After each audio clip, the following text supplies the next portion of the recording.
Today's story includes some of the most dramatic police footage I've ever seen in my life. So if you're on the fence about watching today's upload, I would encourage you to stick around just for that. But before we get into today's story, if you're a fan of the strange, dark, and mysterious delivered in story format, then you've come to the right place because that's all we do, and we upload once or twice every week. So if that's of interest to you, please draw a gun on the like button and force them to retie your untied shoelaces right after you've stomped around inside of a bathroom of an outdoor music festival. Also, please subscribe to our channel and turn on all notifications so you don't miss any of our weekly uploads. All right, let's get into today's story.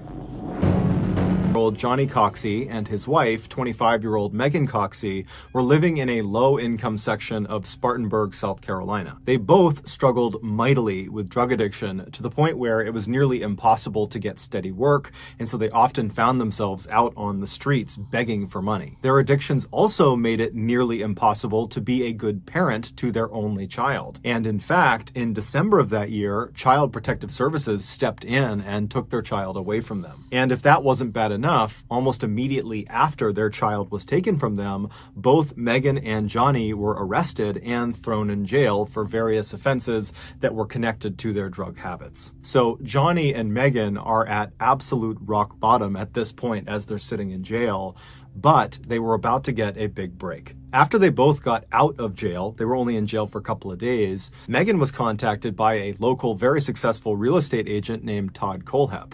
Todd was someone she had met previously when she used to be a waitress at a local diner, and Todd was reaching out to her to somewhat unbelievably offer her and her husband pretty decent paying jobs. Apparently, Todd had recently purchased this massive 95-acre plot of land in the area, and he needed people to come onto the property and help clean it up and clear brush and clean some of the buildings that are on there, because his plan was to further develop this property. And so he had been reaching out to other people in Spartanburg to see if they were interested, and Megan and her husband were two people he had contacted. And so, of course, Megan and Johnny say, yes, we would love to do this job. They were in desperate need of cash, and paying jobs did not come around very often. So on December 19th of that year, Megan spoke to her mother and told her about this job opportunity and where it was and what she'd be doing. And then she and Johnny made their way out to this property. And when they got there, they saw this huge chain link fence wrapped around what seemed like a massive forest. And this forest was the 95-acre plot of land that Todd owned. And so apparently at the center of this forest were a few buildings that Johnny and Megan would be responsible for cleaning. And so they made their way down the fence line until they found the break in the fence, and that led to an access road, and they began driving down it deep into the heart of this forest. 3 days later, Megan's mother tried to get in touch with her, but she couldn't. And when she reached out to Johnny, she couldn't get in touch with him either. And so given the couple's history with drugs, Megan's mother thought the worst, that, maybe they overdosed. And so she panics and she rushes to Megan and Johnny's house. They're not there. And so something in her gut tells her that something is wrong here. It's not common for them to just completely go off the grid. And so she called the police. The police began their investigation by speaking to Todd Kohlhepp, who was the owner of this property, because presumably he was one of the last people to see them before they went missing. But when they spoke to Todd, he said, look, I had limited interaction with them. They were on my property. They came out, they cleaned these two buildings on my property, and then I paid them and they left. And we haven't had any contact since. So, unfortunately, I don't have a clue where they would have gone next. And so at this point, the police decide their best bet is just to wait and see what happens. Although they did not tell Johnny or Megan's families this, the police force did have a running suspicion that, it was possible, if not likely, that the couple had used the money from cleaning up this property to go buy drugs, and then they went on a drug binge, and they would either turn up in a couple of days alive or dead from an overdose. But a couple of days went by, and the couple did not reemerge, and no one had any idea where they were. And then a couple of weeks went by, and then a couple of months went by, and it wasn't long before the case went cold. But it would not stay cold for very long. On August 31st, 2016, so roughly 8 months after the Coxeys were reported missing, 2 more residents of Spartanburg went missing as well. They were 30-year-old Kayla Brown and her boyfriend, 32-year-old Charlie Carver. The pair had only been dating for about a month, but they were becoming quite serious, with Charlie already introducing Kayla to his family, a step that Charlie's father said was a very big deal for him. Unlike the Coxeys, Kayla and Charlie were not struggling with drug addiction or with financial financial issues, they were actually pretty well off. Charlie worked full-time operating a printer at a local business, and Kayla made a living by doing odd jobs around town. According to their families, it seemed like the couple was very happy with their lives and the directions they were going. But starting on the evening of August 31st, Kayla and Charlie stopped returning text messages or answering phone calls. Charlie's father was especially close with Charlie, and so this sudden silence was immediately noticed by him, but he kind of ruled it out and thought, you know what, I'm sure there's a reasonable explanation for why he's not texting me back, and so, I'll hear from him over the next couple of days. But over the next couple of days, Charlie continued not to answer text messages or pick up phone calls, same with Kayla, and so after 48 hours of this total silence, Charlie's father finally hopped in his car and drove to his son's house to see if he was there, and he wasn't. And then he drove to Kayla's place, and she wasn't there either. And so none of it made any sense, and so he called the police and he reported them missing. The police started with absolutely no leads, and so what they did to begin their investigation was basically just to interview everybody in Charlie and Kayla's life. Friends, family, acquaintances, employers, co-workers, everyone, but no one had any idea where this couple had gone to. They had not told anyone about some trip they were going on or something they were going to do. It just seemed like they had vanished. And so initially, this investigation really got nowhere. But 2 months after they had been reported missing,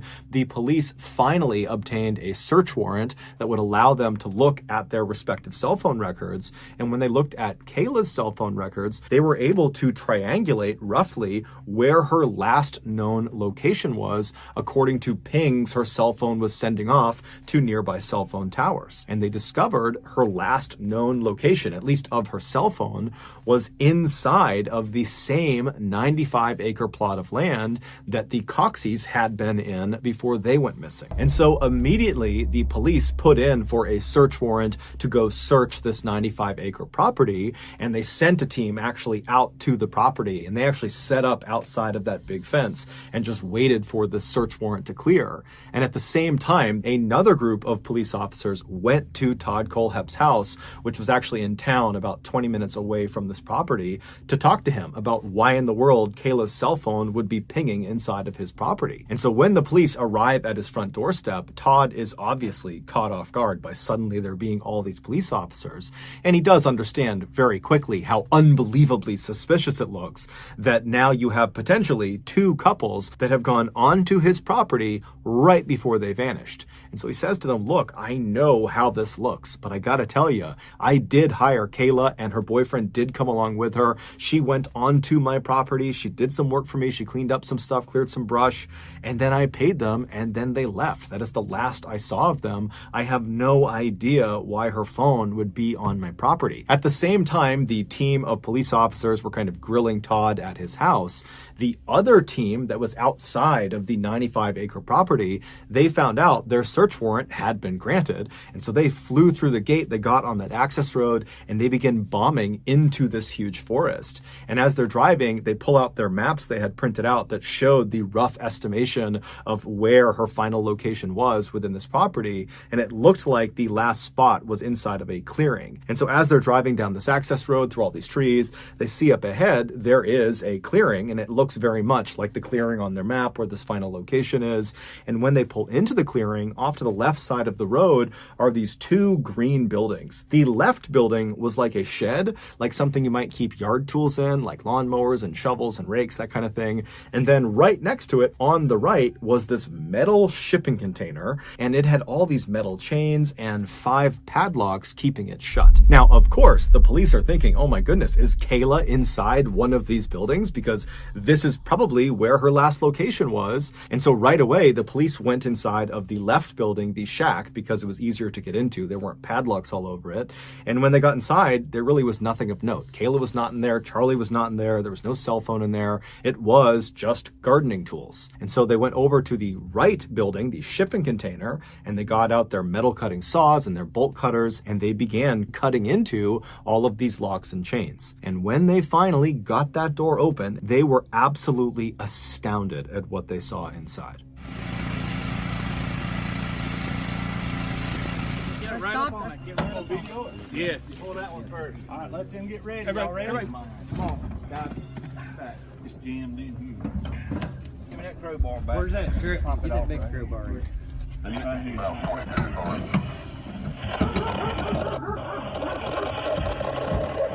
Oh, John. Put it down.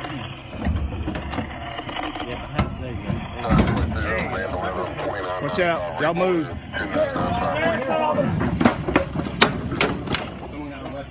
I got it. Watch out, boss. Hey, Joey. Sheriff's officer. Sheriff's officer. What? Grab that. Back up there. Just one. Are you okay? Grab what? Go. Do you have any weapons? Coming through, okay? What's your name? What's your name, man? Lauren. Okay. All right. Just a girl. Just a girl. Just a girl. How are you, honey? This is our best. He's a paramedic, sweetheart. Oh yeah. Okay, we're gonna get you out of there. Okay. Just hang loose for me. Anybody got? I need a handcuff key. The police had just discovered Kayla. She was in rough shape and she had a metal chain wrapped around her neck that was anchored to the wall and she was handcuffed, but she was alive. And after they cut her free and got her out of the shipping container, she told them what happened. She said back on August 31st, 2016, so this was the same day that Charlie's father had realized his son was not responding to his text messages, and when he was calling Kayla, she wasn't answering either. So on that day, Kayla says she was contacted by a friend of hers, Todd Colehep, and he told her that he was still looking for people to come out and help clean up the property because he was getting ready to develop it. And so Kayla, she was looking for work, and so she agreed to do it. And after getting this job, Kayla would tell Charlie, and Charlie, just being a good boyfriend, said, you know what, I'll tag along with you and I'll help you do this job. I won't ask Todd for any money. I'm just gonna go and help you. And so Kayla was totally thrilled about this. And so later that day, she and Charlie, they made their way out to the 95-acre property. They reached that fence that kind of borders the entire property. They followed it until they hit that break in the fence. They hopped on the access road and they began driving into the heart of this very thick forest. And after driving for several minutes, they reached this clearing. And in this clearing, they see Todd up ahead on the left. He's smiling and waving at them. And he's standing in front of the shack and the metal shipping container. And so Charlie pulls the car in right in front of Todd. And then Charlie and Kayla, they get out. They walk up to Todd to, see what he needs, see what he wants them to do. And as soon as the couple is standing in front of Todd, Todd just casually pulls out a gun and shoots Charlie 3 times in the chest. And as soon as Charlie falls to the ground, Todd aims the gun at Kayla and says, if you go anywhere, I will kill you and I will kill your family.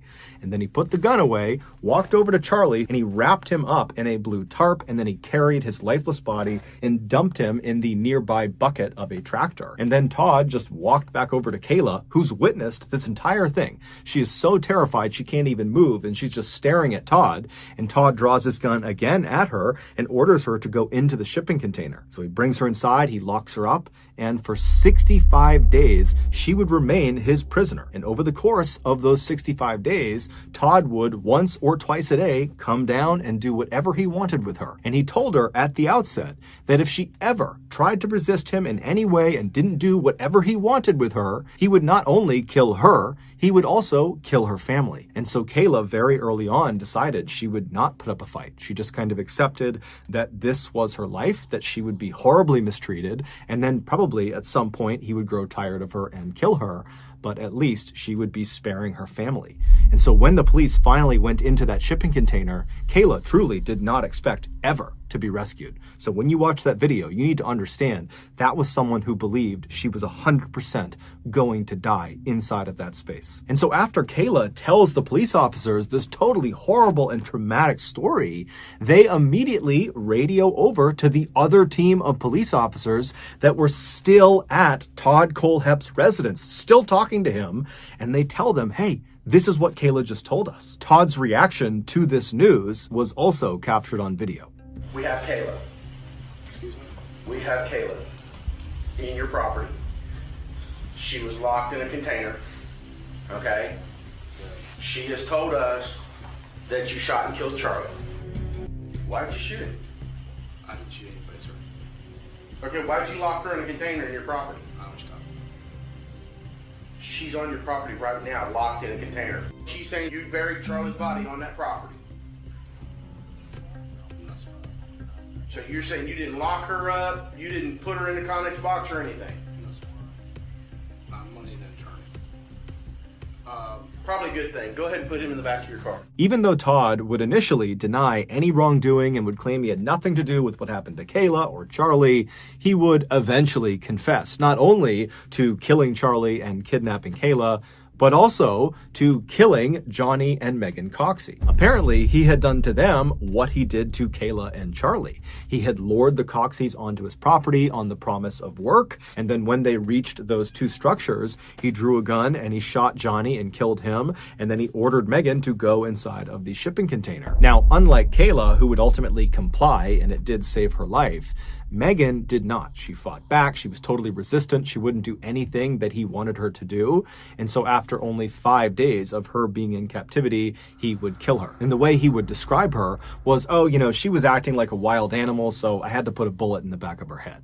He didn't care at all about these people he had killed. Charlie, Johnny, and Megan's bodies would all be discovered in shallow graves right outside of that shipping container. Knowing he was potentially facing the death penalty and wanting to avoid that, Todd told police after he had confessed to these murders that he could actually confess to even more murders, and if he did, could they take the death penalty off the table? And so the police ultimately would agree, and Todd would tell them that back in 2003, he had walked into a motorbike shop and killed 4 of their staff members. Apparently, a couple of days earlier, they had offended him in some way. He had gone in there and they had kind of made some snide remark about how he was bad at riding motorcycles. It was kind of in good fun. It was not meant to be very mean, but Todd had taken it as an absolute offense and he could not stand for it. And so literally in broad daylight, he had walked back into this store and gunned all of them down. And then once they were all down, he had walked by each of them and put an additional round into each of their heads. And so as Todd is telling the police this terrible story, he's totally nonchalant about it. He's laughing about it, and he's even bragging to police that they would be proud of him at how quickly he cleared the superbike shop, meaning how quickly he got in there and killed everyone inside. That somehow, because police officers use weapons too, they would appreciate how efficient he was. These 4 murders would be the only additional murders Todd would confess to, and they would be enough to take the death penalty off the table. But it's believed Todd had killed more people. In fact, he had blatantly admitted to Kayla when she was in captivity that his body count was in the high 2 digits. And most likely he was telling her this because he planned on killing her before she could ever escape and tell anyone. But of course, she was rescued, and so the world now knows. However, if Todd never confesses to any more murders, there's a very good chance we'll never know about them. One of the more disturbing aspects of this case is after it became public that Todd Kohlhepp was the killer, someone discovered that an anonymous account was doing all these product reviews on Amazon, and this anonymous account was Todd Kohlhepp. And the products he was reviewing were things like knives and shovels and chainsaws, and the reviews literally were about how he planned on using these tools to kill people, or they were how he had used these tools to kill people, or how he had disposed of bodies. And then there was also a couple of reviews of padlocks, and one of the reviews said he had 5 of them on a shipping container, and so now the shipping container was just like Hotel California. Hotel California is the famous song by the band The Eagles, and in this song, the famous line is, "You can check out anytime you like, but you can never leave." Todd was ultimately sentenced to 7 consecutive life sentences, which means he'll spend the rest of his life in prison. So that's going to do it, guys. If you got something out of today's episode and you haven't done this already, please draw a gun on the like button and force them to retie your untied shoelaces right after you've stomped around inside of the bathroom of an outdoor music festival. Also, please subscribe to our channel and turn on all notifications so you don't miss any of our weekly 1 or 2 video uploads. We are now selling merchandise like flannels and hats and hoodies and all sorts of stuff. If you're interested, go to shopmrballin.com. If you want to see upcoming deals and promotions for our shop, go to our shop's Instagram page. The username is shopmrballin. If you want to get in touch with me, you can direct message me on Instagram or on Twitter. My username for both platforms is the same. It's just Mr. Ballin. I also have a ton of content over on TikTok where my username is also Mr. Ballin. We have a second YouTube channel just called Mr. Ballin Shorts where we post random short videos and lost episodes. We also have a Facebook page just called Mr. Ballin, where we post condensed versions of the longer episodes you see on YouTube. If you have a story suggestion, please submit it to our subreddit just called Mr. Ballin. It's linked in the description below. So whether I see you on Instagram, Twitter, TikTok, Reddit, YouTube, Facebook, or some combination, just know that I really appreciate your support. And until next time, that's going to do it. See ya.